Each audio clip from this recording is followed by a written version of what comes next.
Hello and welcome to Campaign Comrades, your favorite leftist gaming podcast. Everybody is here today. I think with a little bit of a little bit of pain in their voices, a little bit of it's a bit of a struggle. I think for some of you. Why are we hurting? We're talking about Final Fantasy 16. That's what you told me we were talking about today. Say You said you canceled the Halo one, and I don't have to talk about it any. We can talk about the good stuff. say I was well. told it was just going to be an Elden Ring pod again. Well, I have some unfortunate news for both of you. I have trapped you here. You cannot leave now. I've disabled the leave meeting button, so you Oh my god, he's right. He's grayed out. What? I'm just going to unplug the computer. Pull the breaker. So all of us have watched now the Paramount Plus Halo television series, the first season. All 9 hours. It has been confirmed that there will be a season 2. Although, God damn it. I am voting that we do not do a season 2 episode. Oh, no. I would watch Assassin's Creed 1,000 more times before I watch another episode of Halo. it was greenlit for a second season before the release, before it released of the first one, which is always a great a great sign, because they love to do that, but then once they get shitty reception, they'll just kind of quietly just roll that back a little bit, ramp everything down slowly. That we said it, but it was conjecture. Like, we don't, who knows? These things take a lot of time, which this first season, I have in my notes here, it's like this is actually a good representation of video games, in that it also followed a video game like production through hell.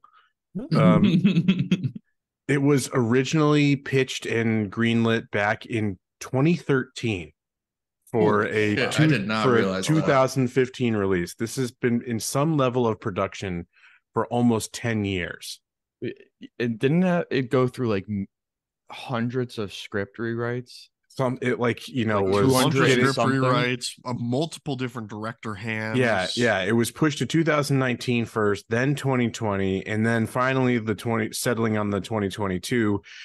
You had like a whole new director, executive producer lineup. All those, because it took so long.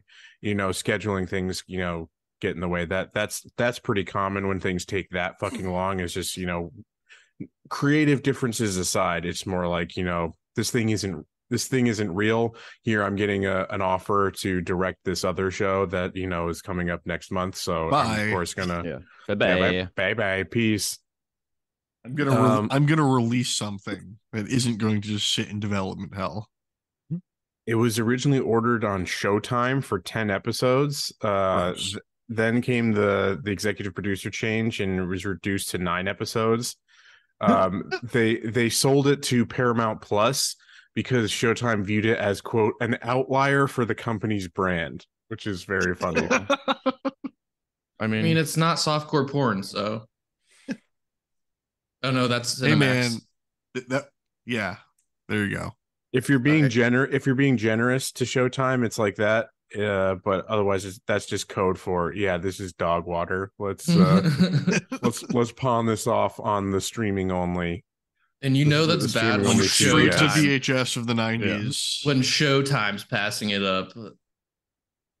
Yeah, so the show also had its 2 showrunners leaving, one early in production and the other one immediately after post-production wrapped, but like before the order for season 2 came through.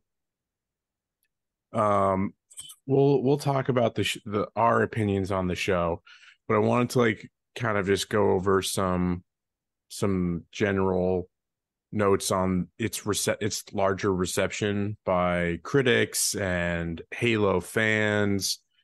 It holds somewhere between a 6 and 7 average score on the major review aggregators. It's like somewhere like a 6.7 or something on Metacritic. What's that curve down to? Because major review aggregators are always higher. What was that? all I saw is just I didn't dig that deep. I don't care that much to actually Yes. look at every single review score, see what the lowest was. We could look that up, but most of the No need criticism, to. yeah, most of the criticism that you saw kind of revolved around two kind of common points. The first, and I would say most significant one, was the criticism that Master Chief apparently acts out of character from the game version of the character, which because they humanized him right instead of making him a fucking killer. I would argue that the stoic, hyper capable version of the character is fucking boring for a TV show. That well, yeah, that makes well, I mean, it's true if you're gonna make the TV show about the character instead of about the gunplay, which arguably the first season should have just been about the gunplay. It should have been killing fucking convergent people. Well, you have to think like your hyper killer, the convergent people, the Covenant, the Covenant, yeah. Whatever. Yeah, your hyper killer macho characters that like succeed nowadays have something else to them. Like James Bond isn't just out there, picking up women spy. and yeah, but he's not like a soldier. Master Chief is just in the games just mowing down nacho people and I'm saying to make that translate, you need something more than just the faceless, semi-voiceless killer.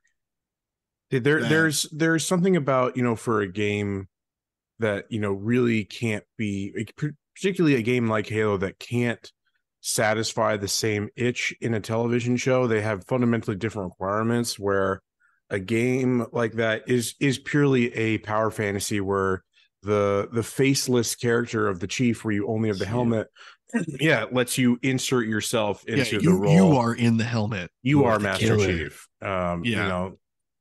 Everybody loves you. It's what I'm worried about with the Legend of Zelda rumors with Illumination.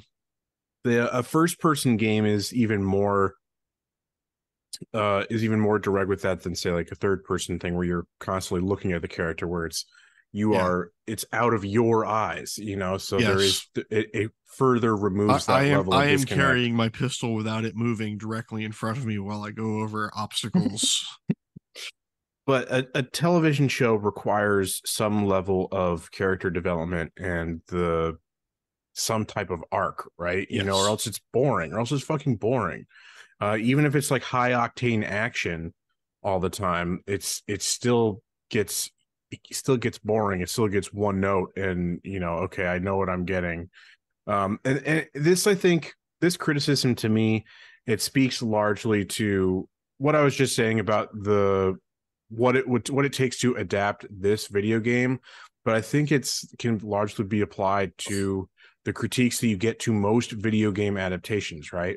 It's that one, I think it's just a problem that we see with the kind of creative bankruptcy of Hollywood, that all that they can do is either remakes. I mean, the video game industry is no different in that regard, or live action versions of animated shit, or adaptations of other media, right? And it's just like video games just are going to have to be different. They're going to be milked dry.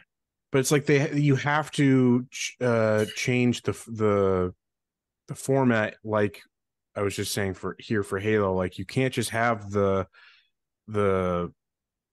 nameless, faceless kind of power fantasy. You do need to humanize your main character in some way, for a more traditional kind of narrative. Not as much as they did in Halo, though. There's some middle ground. People just really hated that he took his helmet off. Yeah. I mean, they could have went for all the people I know who are actual Halo sickos, that is like sacrilegious or whatever. Yeah, like, this is the way. They shouldn't be taking your fucking helmet off. You should be going the way of the Mandalorian. I think one thing that we didn't highlight real quick is there was also a movie back in 2005, and that went through its own development hell and eventually got canceled. And I think this much is much more suited to a movie. I feel like adaptation. I remember seeing that in like a gaming magazine in like the early 2000s. Mm-hmm. Is it Blomkamp and Guillermo del Toro were attached at one point. Oh God. So, but I think that would have fit having a more faceless character where you could do just a 2-hour like kind of war movie with Guillermo del Master Toro Chief. would have had him be a horror monster in the background the entire time, as you are the perspective of the innocent Covenant. The grunt. The grunts are the little Covenant guys. Yeah. That look like nachos. Their armor thing. Yeah, looks like a big Dorito. Yeah, Dorito heads. Not like the little Doritos that I found in tubes today. I don't know. It's just like I come down on like, yeah, these things require changes to be better stories for this medium. So it'd be like, if you're going to do that and piss people off, just fucking make a different story. Do it better. Just make your own new story, you know? Like, yeah, like if the story can't be adapted that way, just make it a different story. However, you can't then market it as an existing IP. Yeah, you need existing fan base. You need the bankable audience, right? You know, that's the only way these things are getting green lit. Shareholders and be like, hey, look, there's guaranteed. There's 5 million Halo fans in the world, maybe. And they're gonna watch the shit out of this. They're gonna watch the first 2 episodes no matter what. I say game adaptations walk this really weird ground where it's like they're never going to satisfy the fan base. Yet that's the only reason, and they're not made for them. They are made to bring in a general audience, but the only reason they get made is for that audience. Is for the existence. And then the Mario movie audience. just made billions of dollars. Absurd.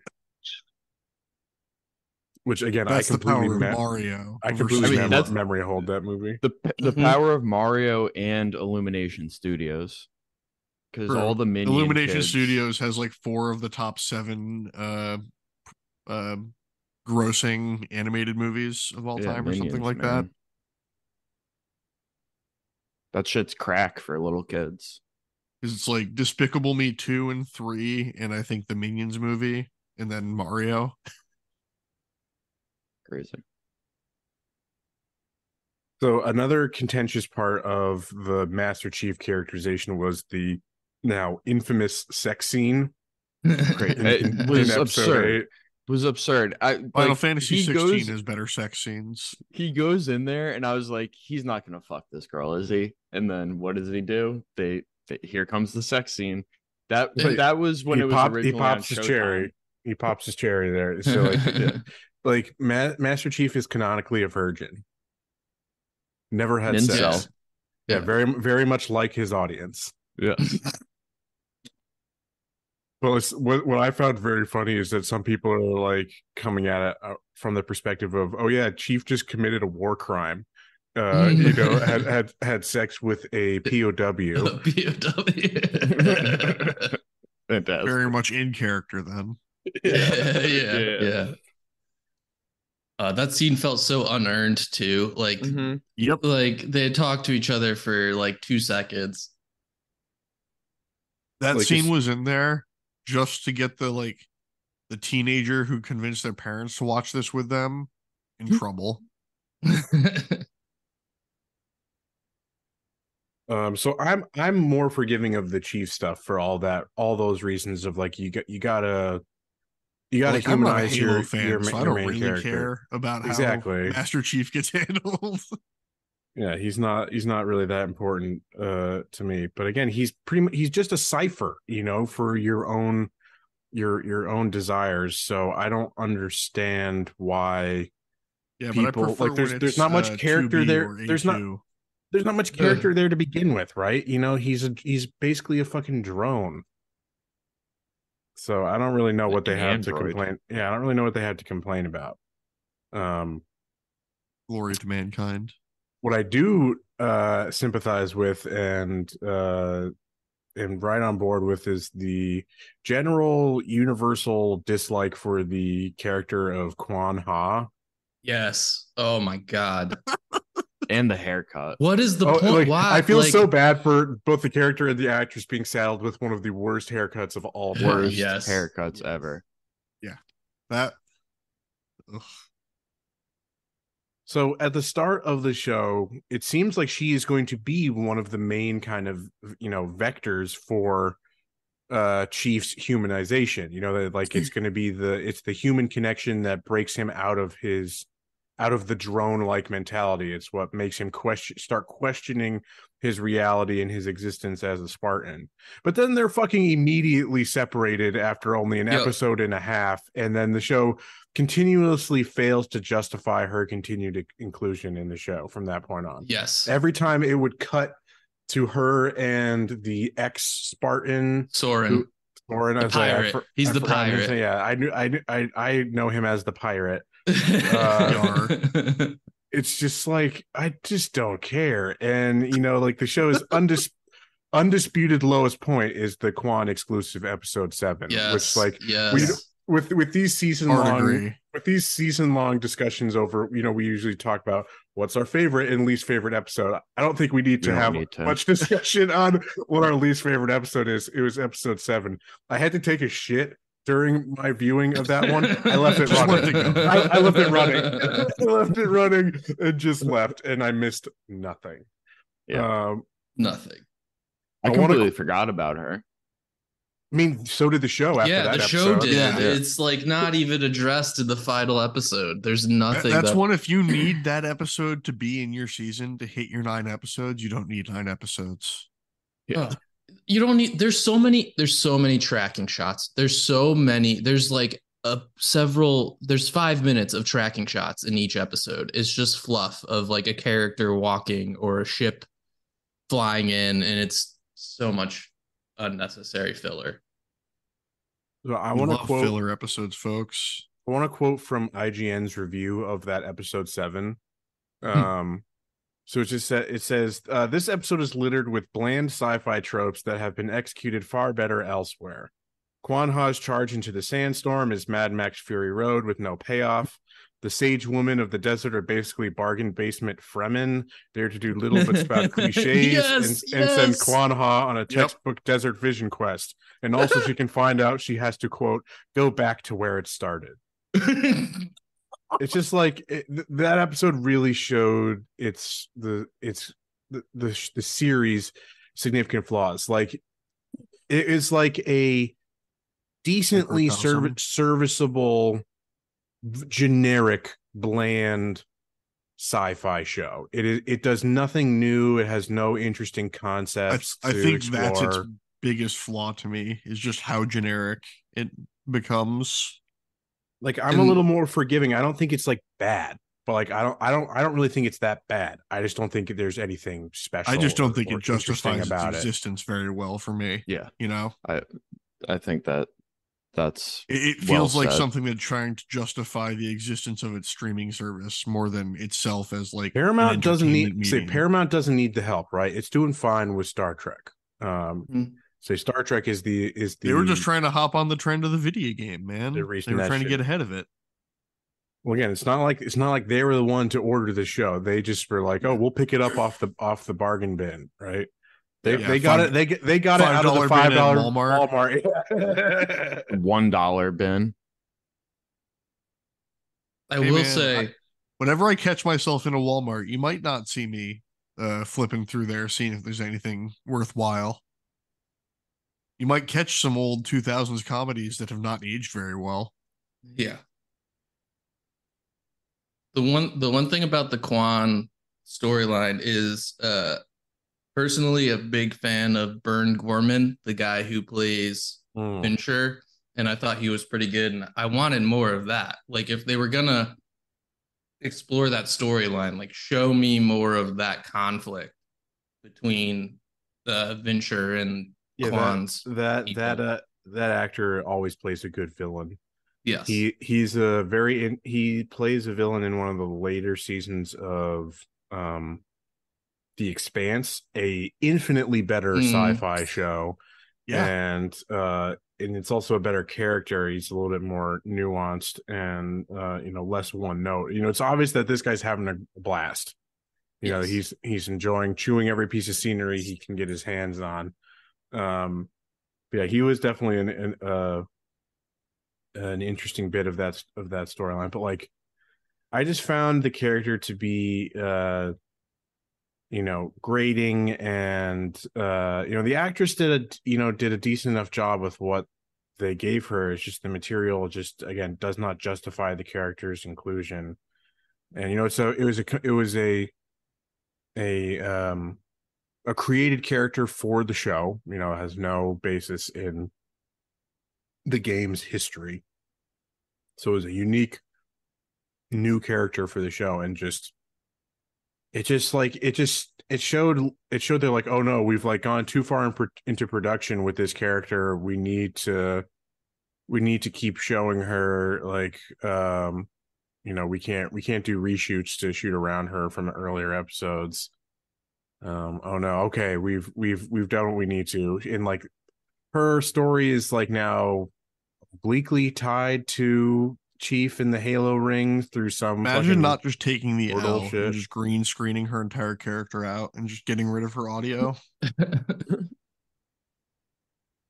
Well, like, it's just a petulant kind of truly a child character that is just, most child characters fucking suck, but this one was like supposed to be a teenager, but like one who never grew up. How dare you speak about Joshua that way?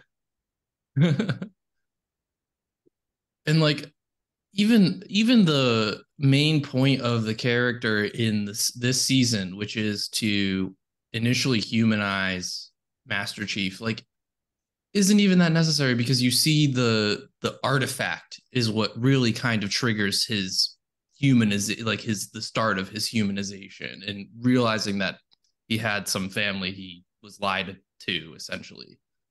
Like, you could have still had that without even including Quan and having him make that choice of like executing her as he's ordered to at this get-go or not. It's just entirely unnecessary. So that's like the main driving force of the plot of the show, right? Is dealing with these artifacts that will lead to the Halo ring, but it's how it kind of reawakens Master Chief's John 117's memories of his childhood, his past life, his parents that have been kind of conditioned out of him. And it's just, uncovering the dark secrets of the Spartan program as a whole. This has no grounding in any of the game plots. They said from the beginning that, oh yeah, we're not directly adapting any of the games. This is going to be its own story. But like, what I've found through a little bit of digging is that this is more of an adaptation of the novel, The Fall of Reach, which basically precedes the plot of the first game, Halo Combat Evolved. Did you guys know that there were over 30 Halo novels? Yep. I did not know that. No. Yeah, because I've seen them in Barnes and Noble, or like bookstores and shit. Like, Barnes and Noble would be the type of, Barnes and Noble, Books A Million. That's the type of bookstore that would stock Halo novels. Yeah. I did not know that. I am a superior I'm a superior independent bookstore enjoyer, so I don't see that drivel. I'm not exposed to that trick. But yeah, I was like, wow, okay. I mean, as we've discussed with other major properties, it's the book publishing that's the real money. That's the real that's just profit. Ka-ching. You write it once and then you print it a billion times. So this is like basically the plot of The Fall of Reach. Is John's uncovering of Dr. Catherine Halsey's use of clones to steal children and replace them with faulty copies that will die immediately, so their parents, think that their kids have died and will never come Lovely. looking for them again. And she's like, again, proven to be like as the show does, it's like she was really the villain of this first season was Mhm. Dr. Halsey. One of the, I think, better Yeah. and interesting performances and characterizations of the show. And The only like actor I've seen really elsewhere in the show as well. I mean, I've seen Liev Schreiber and plenty of other stuff. I don't know who that Eve is. Schreiber, who's that? Pablo Schreiber, sorry. Pablo Oh, Schreiber. I got confused with the Schreiber brothers for a yes, second. fair enough, fair enough. That's Ray Donovan is the other Schreiber Yes, brother. is Lee. But yeah, no, I've seen him in other stuff. But that's Master Chief. He's always I feel like he often plays some sort of jarhead type character. Yeah, he You was fit a mold. he was Yeah. he was the porn stash corrections officer in early seasons of The Orange Is the New Black. Mm-hmm. I never watched that. He played it's like basically he's like the Irish god character in American Gods, in the show American Gods. Why am I blanking on the character's name? Never seen the show. Mad Sweeney. Mad Sweeney, that's right. Yeah. Yeah, but yeah, he's been in a bunch of stuff. He's been around. But yeah, no, everyone else was basically a new face to me. Oh, you know what's a minor character that I thought was really, really good and like well realized was was Halsey's little rat assistant, Yes, little rat man assistant. Like it was Yeah. great. really just evoked such repulsion in Yeah. the viewer. It was really well done. Props to him. This show, I gotta say though, the show hates women. This So, show it does not like women. Women are bad in this show. even when they're being Based. platformed, it's like, here, let's give you a bad, like an annoying woman to Mhm. to show that even the good ones are fucking annoying. Yep. Halsey is just like, yeah, she's like She's a the eugenicist. she's the demon dragon that Jordan Peterson talks about. In the Petersonian sense, yeah, she is a woman. Petersonian. Petersonian. What are you talking about, Shadow? So what were you, we've kind of talked a little bit about, the main bit of the plot, right? Is that, you're covering these two artifacts that the show doesn't explain why these two humans, Chief and Maquis, the human who was stolen by the Covenant as a child and raised as a quote blessed one, why it's only these two humans can activate the Forerunner tech that can find the Halo rings. From the little bit of what I looked into the background plot of the games, I think I can piece together why it's, I don't know why it's them, why it's just those two, or why it's humans who can do it and not any of like the Covenant species. It has to do with like again, proof that again, the source material that we're coming from ain't nothing special. It's like the two major like early races that like set the course of the overall plot, creating the Halo rings and everything that came from it are called the Forerunners, and that because they came before, and then those that came before the Forerunners are the precursors. What? And Precursors, yeah. the precursors Jack are and the Daxter ones did it first. they're the ones that become the Flood, which is no mention of the Flood whatsoever in the show, but like they're the reasons that the Halo rings were created. But like the shit comes down to, like, the precursors chose the forerunners to hold this thing called the mantle of responsibility, which again, just so fucking stupid. These naming like a That sounds conventions. like ninth grader. Transformers in the fucking Matrix of Leadership or whatever. Yeah. And It's like a so, ninth grader wrote this shit. you know, it's just like to protect the universe type of Must thing. protect. But then there was like some Optimus feud. Prime fused his Allspark with the Matrix of Leadership to protect the universe. But there's like there was some conflict between the precursors and the forerunners. But before the forerunners fucked up the precursors, they like removed the mantle of responsibility and like we're gonna put them on to like prehistoric humans who like basically it's like they claim that like, oh yeah, humans like got to like an advanced level of society, culture, technology, but then we're basically ground back down to hunter gatherers by someone. I forget who. I don't know if it was the forerunners or whatnot. But then the precursors get fucked up and go dormant into this like dust shit that then is what becomes the infectious flood stuff that can like create zombie creatures and whatever. And you know, the Halo rings are created by the forerunners to eradicate anything that could carry the flood.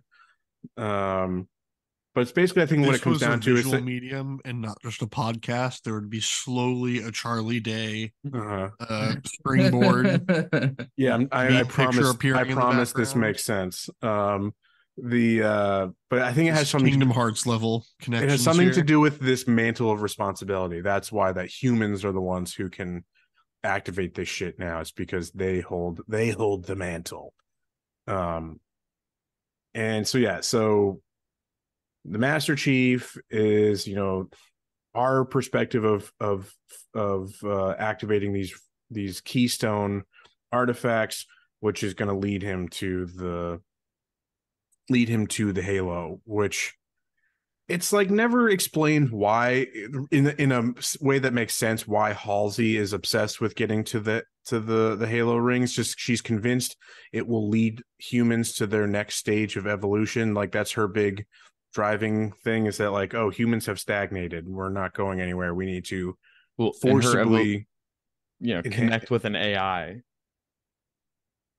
Yeah, that was the genesis behind the Cortana program. It's like the next stage in human evolution.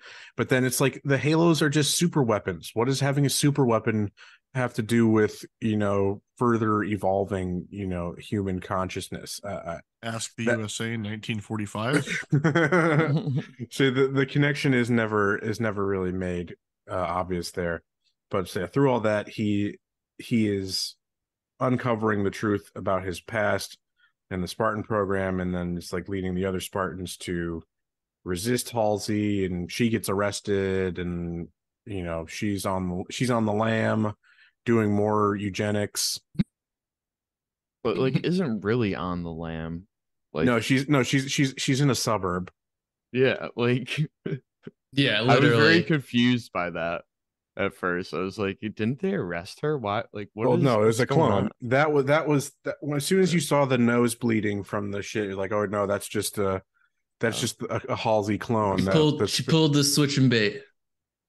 But yeah, she's just like. But the funny part is, yeah, she's like still on Reach or something. She's just no. That scene, I was like, damn, they really colonized wherever they were quick. And then I was like, oh no, she's just across the river from where they all are.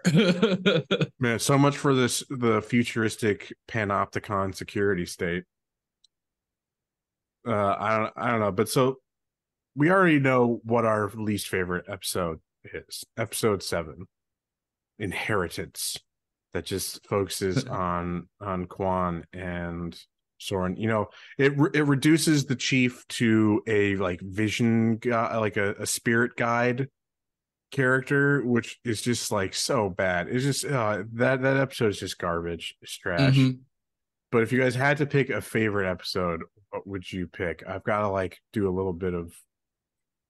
I'm looking at the Wikipedia page with the descriptions of the different episodes. I mean, part of the reason I liked episode 9 the most was the like fight scenes with the Spartans towards the end. Just because like that all I wanted was fight scenes in this. Like I wanted a superhero movie, not Yeah, you there know, was not enough combat. yeah. See, the Not problem like I had was even the combat that was there. I've been poisoned to now like really pay attention to muzzle flashes, and the muzzle flashes don't look very good, which throws off the whole. They're not using space squibs. It's all CGI. yeah. I mean, that's the thing. Like, why episode 9 doesn't hit it for me is because it's, in my opinion, some of the worst visual combat. That final confrontation, that the Covenant planet that they're on is some Looks of like the worst, shit. some of the worst blue screen I've ever fucking seen. It looked like a computer game from 2010. It was awful Yeah. in that scene. I had some moments where I was sitting there like, is this? It was evoking Power Rangers, the Ivan Ooze Yes. movie, and I was. That's not a good thing. But there was also times where I felt, at least with the Covenant aliens, that it was better than Disney Plus's. the Some of the aliens? CGI was just so smooth, like no texture. Mm, The CGI for the weird leaders. the weird long neck leader Sangheili Yeah. guys, that was Mm. better. That was some of the better because you could see like the hairs and shit on them. I don't, you never got a good look at one of the grunts. But like my favorite one, and it was for a similar reason it was more of the action focused one, was I think it's episode 5th one. 5, yeah, when Yeah. the battle I was on gonna say if I had to on pick one, Eridnus, episode 5 would be Eridnus mine. Yes. Yeah, I thought Eridnus had the best combat scenes. Best combat. I mean, I will say, this is because it was the most real looking because it didn't involve any CGI enemies. I also think that it benefits from being earlier in the season, so the budget is still more open. But I was saying, As you get towards the end of a season, the budget starts to restrict a lot, and you start to have to. but the actual action scene in episode 7 is actually pretty good. The one where at the mine or the fuel depot Yeah. thing where Where they blow up Vishner. Yeah, like that's like, that was pretty good. That was decent, but like, again, it's not enough to save that episode from still being at the bottom of the barrel. But I think like episode 5 was pretty good. The combat in episode 1 was decent as well. I thought they did a good job of kind of seamlessly working in that first person perspective without getting Yes. too cheesy like you do in the Doom movie. Doom movie is the only way you go. I was gonna shout out the couple first person shots were decent.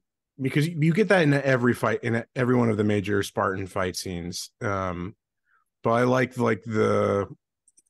they used the in-game sound effects of like the shield about to pop and that kind of I stuff did was enjoy cool. Yeah. I liked those little bits. So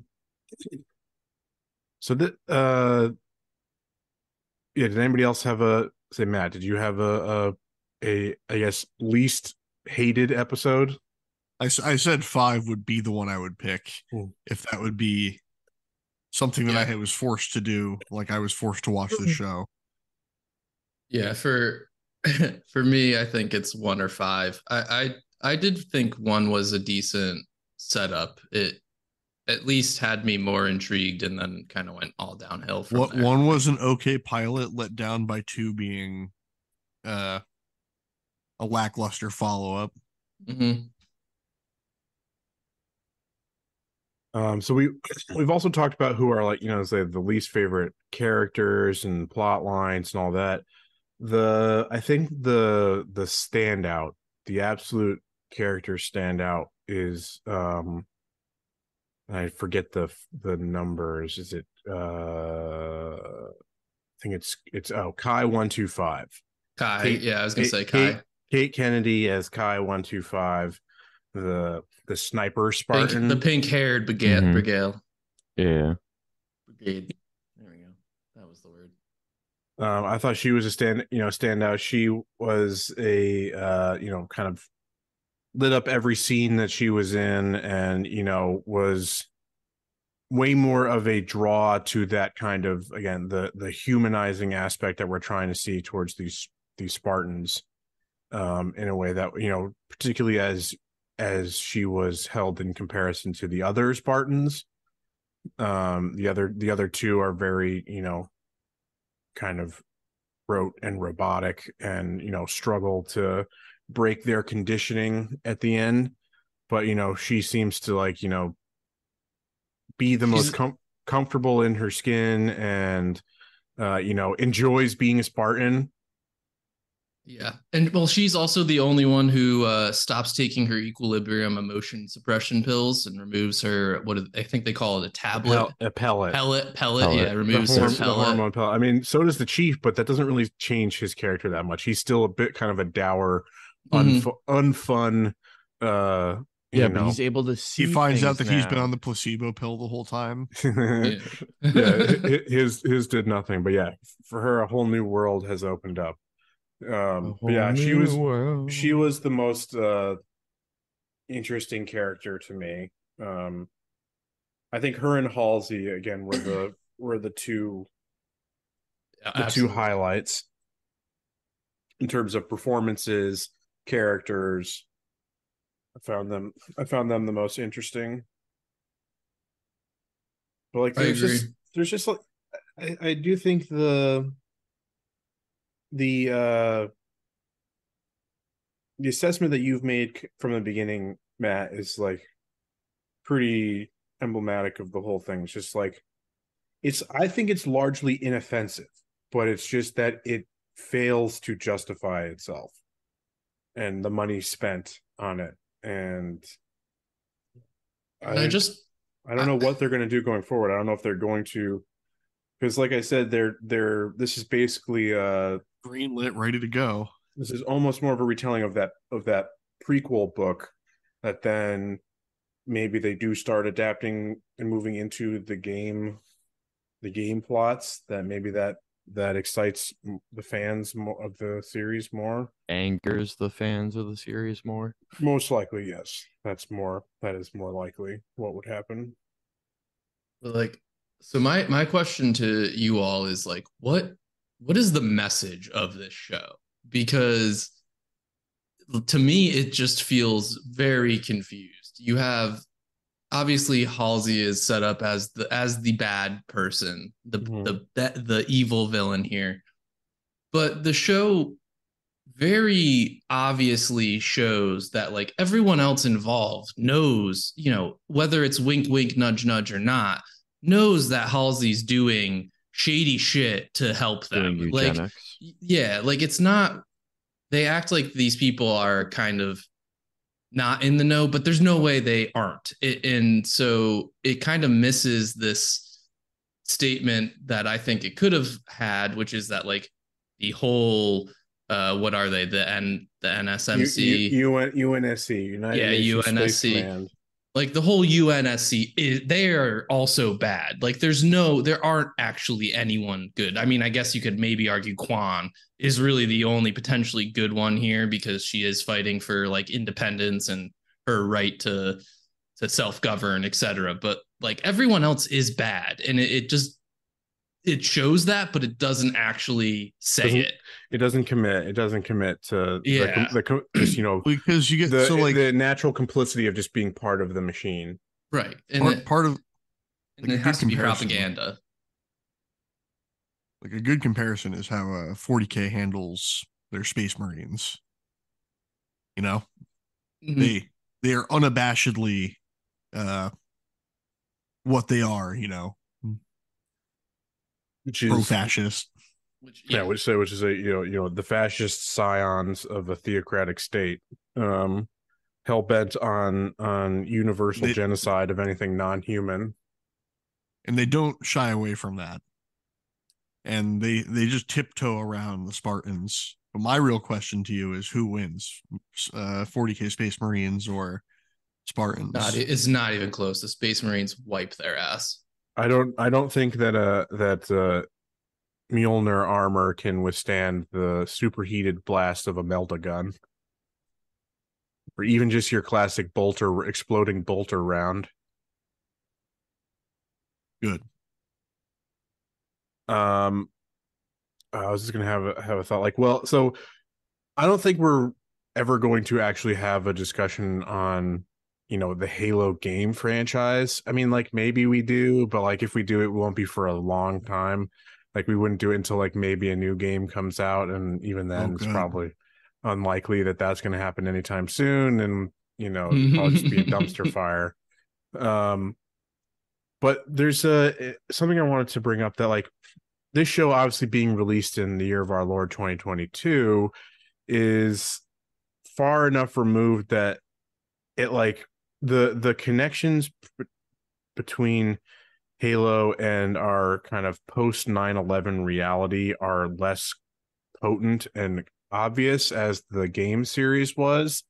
Like it was an interesting bit of production. Like the first Halo comes out in November 2001. So obviously in production before 9/11.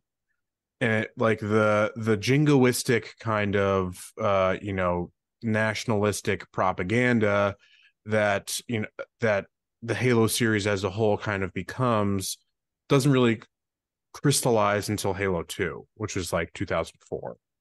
But it is very much a product of the post 9/11 worldview. And I mean, even from the kind of the direct analogies of like fighting a theocracy that's basically that's just directly evil. And I had some notes here. Yeah, so like the sudden invasion, destruction of the home planet. There's something else, blah blah blah. Okay, I don't have the direct notes, but yeah, it's like basically the Covenant is basically meant to be like one. It's funny. It's meant to be like Iran. It's like like a religious state, which is very funny. But like like the fall of Reach is basically supposed to be like an analogy for 9/11. Directly like basically like a terrorist attack on the homeland requires the the noble hero to take on the call to service to protect the culture. But there was something here like that the popularity of Master Chief as this kind of faceless cipher only exists in the reality of 9/11. And I have a quote here from it. There was like an article, like a scholarly article written on Halo and 9/11, where it says Halo Combat Evolved can be seen as creating a template for the post 9/11 American to remediate in its representation of a stoic, noble, selfless, and brave hero who suffered immense loss after the sudden invasion and destruction of his home planet moments before the beginning of the game, who, finding himself in a distant, unknown part of the galaxy, fights on behalf of his people against new enemies in alien territory, who fights without hesitation and ultimately gives his life for his cause. So it's just this sense of coming to terms with the breakdown of our worldview that was represented by 9/11 that makes this character workable. And I think we're getting far enough beyond that we see this in our character in the show, and it's just like, yeah, that's boring. That's fucking boring. Who cares about that shit now? Like, like let's let him fuck is basically we've come back to. And I'm rambling a bit, but like I don't know, it's just an interesting connection between the show and the franchise and our own history that like yeah, the series itself is pretty fucked. Surprised they didn't have Master Chief twerking. You gotta wait for the Fortnite adaptation. Oh boy. I think the other thing that I liked is just the the illusion that Master Chief is Jesus. He did give himself up for his cause. He's gonna be resurrected at the beginning of season 2, and on top of that, I did look this up. John 1:17 states, Oh my god! Oh my god! Are you kidding me? For the law was given by Moses, but grace and truth came by Jesus Christ. And I just think, That's beautiful. Master Chief is Christ. Jesus. That's That beautiful. that's definitely Praise be to intentional. 100%. Praise be He.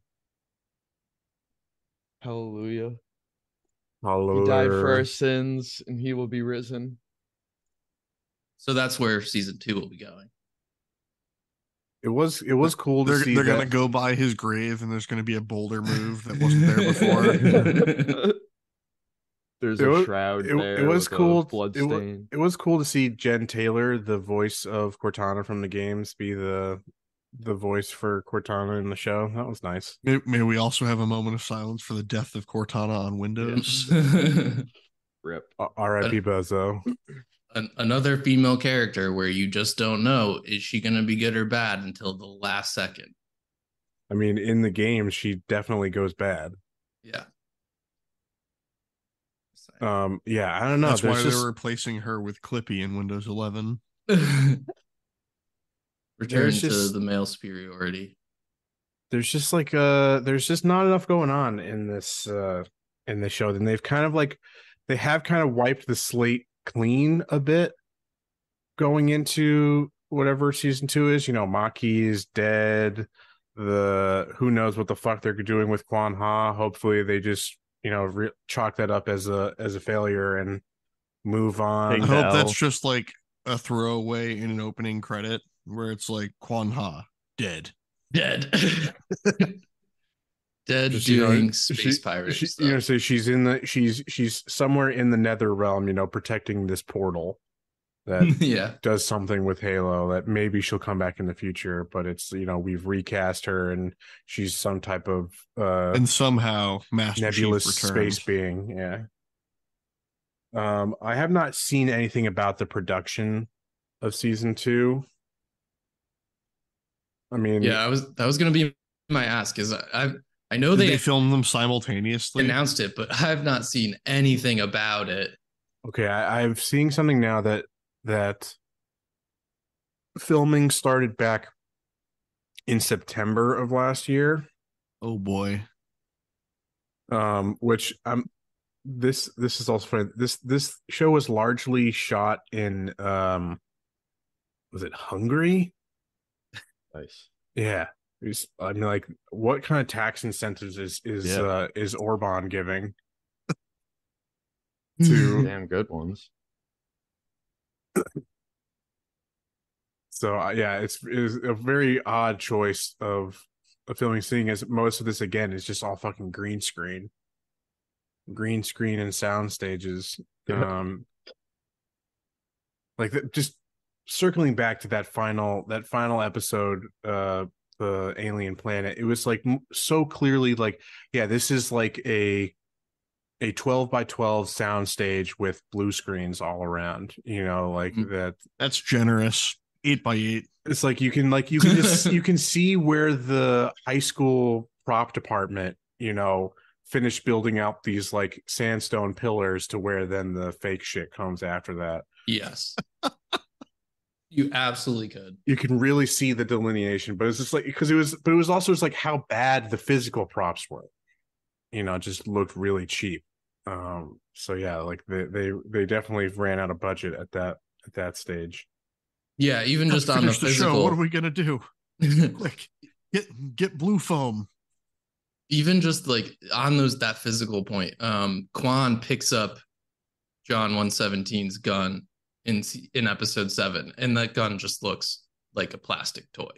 It's terrible. I mean, it is a plastic toy. True. That's what it is in real life. So I feel like we've like not even gotten an hour out of this, or like just We're at 52 minutes. we're at about an hour. Any final thoughts on this show? We're not doing the season it- 2 episode. Fair enough. What about our rankings? What about our ratings? We'll do what do we do? Adaptation first or Yeah, we the do show first? adaptation, Or then I think we do show. show. I think we do show. I think we do Show property first. property first, and then as an adaptation. Yeah, I'm opening my calculator so I can. And just yeah, I Single would decimal say place. yeah, single decimal. And I just think, yeah, this show is like why this could just be another, Navy SEALs TV show on CBS, more or less. It just has a sci-fi flavor to it. It's really not much different from anything. So what's your rating? There. Yeah, if they So did this as a Cuba Bay of Pigs adaptation on the History Channel, I would be way more interested. so yeah, I'll go first as a show. I'm giving this just a solid 4.7. Right. cool. You were you're when you in the were right area for me. yeah, but when you were saying solid, I thought you were gonna. I thought you were about to say six, or and I was about to walk away. seven. I was gonna say, ooh, being generous. 4.2. I'll be easy on it. It didn't justify its existence to me. I was just gonna go flat 4. Okay. I'm gonna give it a 5 because again, I largely felt it was inoffensive. I felt like it was Yeah. nothing special nor not really anything bad. I wasn't pulling my hair out, wasn't, I think I've just discovered that I also just dislike the Halo series. And it's because I was saying before we got on recording, I was born and raised a Nintendog and a Sony pony first and foremost. So these Microsoft titles, they automatically put a bad taste in my mouth. Make me think about 6th grade when everyone was talking about Halo, and I was like, yeah, but God of War's pretty cool. I'm playing Jack 2. I have this weird I don't even know what you would call it, but this like weird kind of nostalgia feeling around Xbox. Like I remember going into like a GameStop or something and it was like testing out like an Xbox, I don't know, like a display model, and that was like my first experience ever with Xbox. And it was probably playing something like Halo or something else. I don't remember what the game was, but it seemed so dark to me, both in terms of tone and color scheme. Theme. It's just I had this for the longest time until I got a 360. It was like, oh, these are like it was almost like Xbox only makes like horror games, and I don't play those games. So I'm never going to play an Xbox. And like I had that feeling around Halo as well until I got a 360. I played Halo 3. I also never played Halo largely because, even though the fans do like the campaigns, it's a multiplayer game first, and I was never good enough and to play those games and not have a really frustrating time. But so like yeah, I have this weird association with Xbox in my head of this, and it's all based off this like one impression I got at the first time I ever played. My Xbox association is in Grandma's Boy. That is what he has at his grandma's house. But he has his single only copy of his game development kit. Yeah. On just a stock Xbox. All right. So our average though is I forget. Do we go to 2 decimals for 1 for the full? We round for 1. We round for 1. Okay, so we're at 4.5. Fair. Yeah, feels reasonable. We had a 4, we had a 5, we had a 4.7, we had a 4.2. That's about as even as it gets. Okay. Around the horn again for as an adaptation. Yeah, as an adaptation, I got to take some points off here. I think it's probably just a solid, just a 4, even 4 for me on the adaptation. The evil side of my brain wants to give this a high adaptation score because of Xbox fans.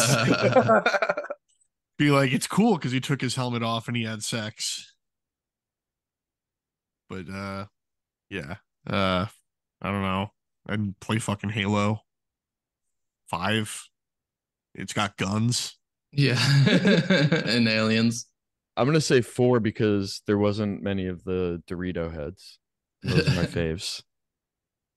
I'm gonna also give this another 5. I think that is, again, it does. I think it largely comes down to the criticisms that you get in terms of it as an adaptation arise from adapting a video game. It has nothing to do. It is not, the faults do not get laid at this particular property. It is what you're going to get with adapting any video game. It was the same criticisms Especially basically FPS. that Last of Us had. They're like, oh, they didn't do enough gameplay. They didn't show enough of that. And where it's just like, yo, that would be boring as hell. I really want my TV show time spent following a Pedro guy Pascal crouch walking behind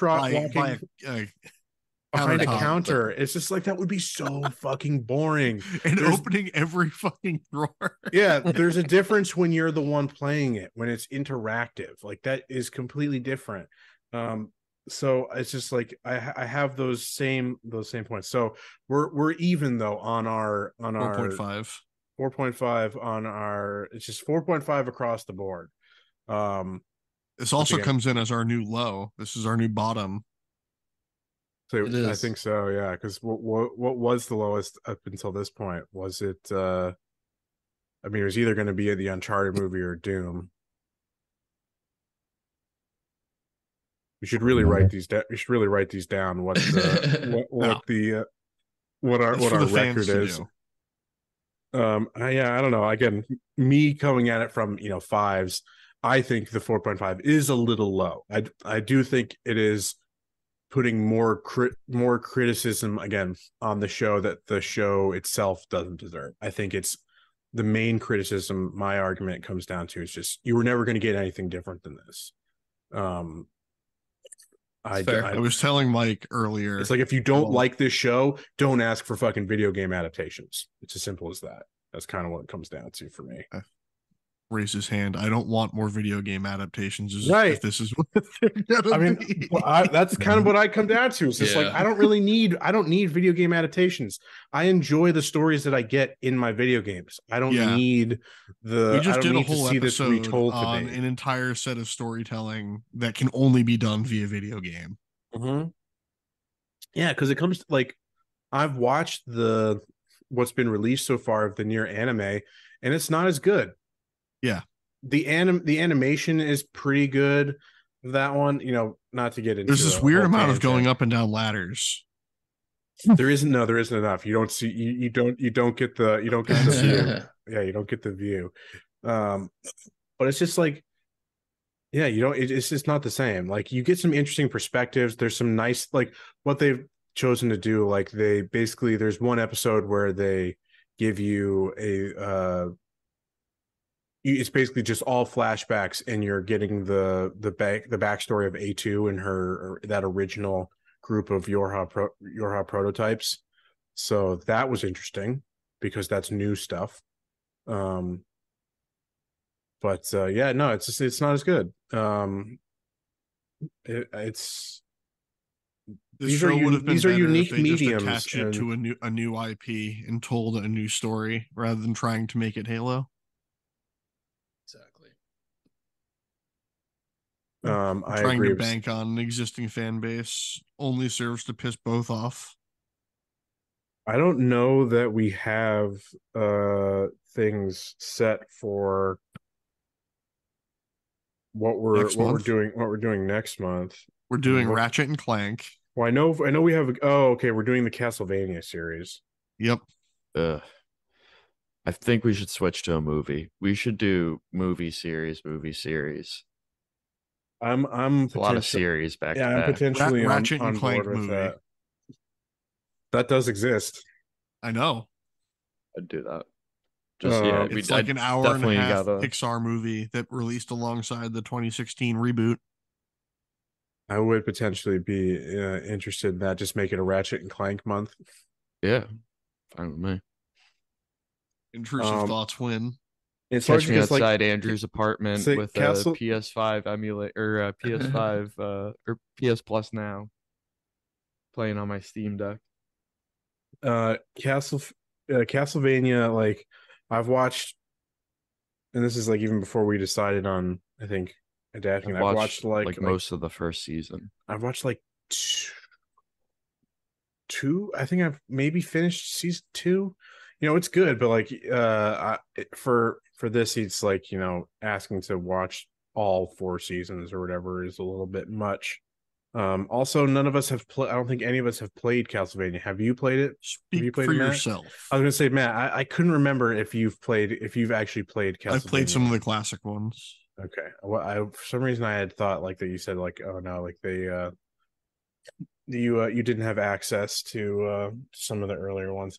Like they have like the package thing where you can like there's like The classic the collection. bundle. Yeah, it's just like I don't know that I really want to play those. I don't know. I don't know. I mean, you don't like Metroidvanias, and the other half of Metroidvania is the Castlevania series. So, right. So I don't know. We'll figure it out. Stay tuned for what. I'm all in on Ratchet and Clank month. We could discuss it after, but yeah. That's a strong likelihood for now. So Because that would be a happy month. That would be a happy. my plan is to I still need to put it on my deck, but I'm planning on playing Ratchet and Clank Size Matters because some of the few that I never played were the handheld PSP were the ones. PSP ones. So I would just like to say, speak for the pod. Size does not matter. Okay, for all the men out there, you know. lift yourselves up, King. Copium. I'm good with my size, but I'm just speaking for others. You know. All right, so this month though, and so it's next week.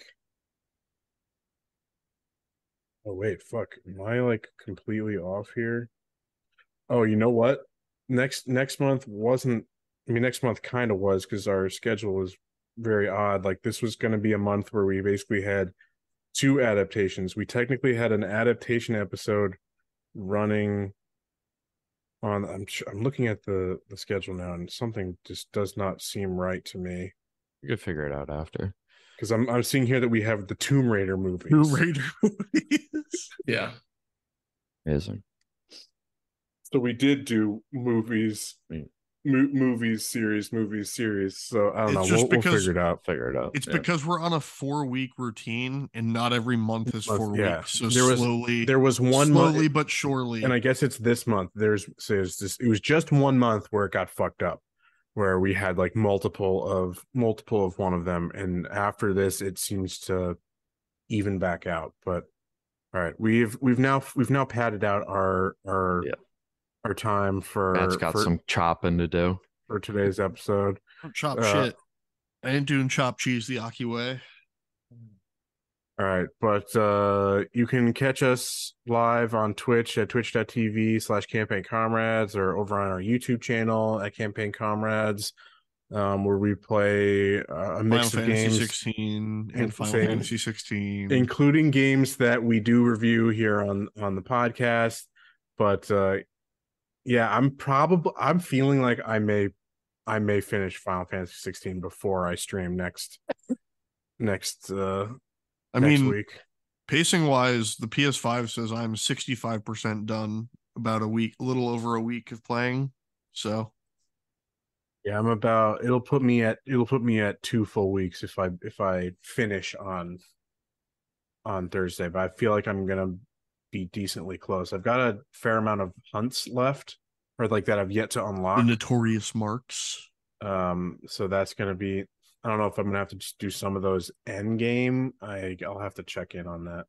Andrew, you said you downloaded a copy last night. Did you start playing it all? Yeah, I'm like an hour in maybe. So still in the tutorial. Yeah, exactly. Still playing as a boy. Becoming a man. He was a boy. Now he's a bat. All right, but now he's a demon. All right. we'll maybe do Final Fantasy sometime soon. We'll see. Final Fantasy month. We could do Advent Children as our Yeah, adaptation. yeah. All right. I think we did all the plugs. We will see you in the next one, whatever it happens to be. Oh, this month we do know what our game we're doing. Sports games. Sports ball, the Vidya game. After a week off. Are we again? That's what's fucked me up here. I mean, we can Yes, figure out we the have- schedule after. Like, We have this next weekend off. Oh, and that's then right. sports That's ball. right. That's right. All right. Okay. But till then, we will see you in the future. Bye bye. Bye.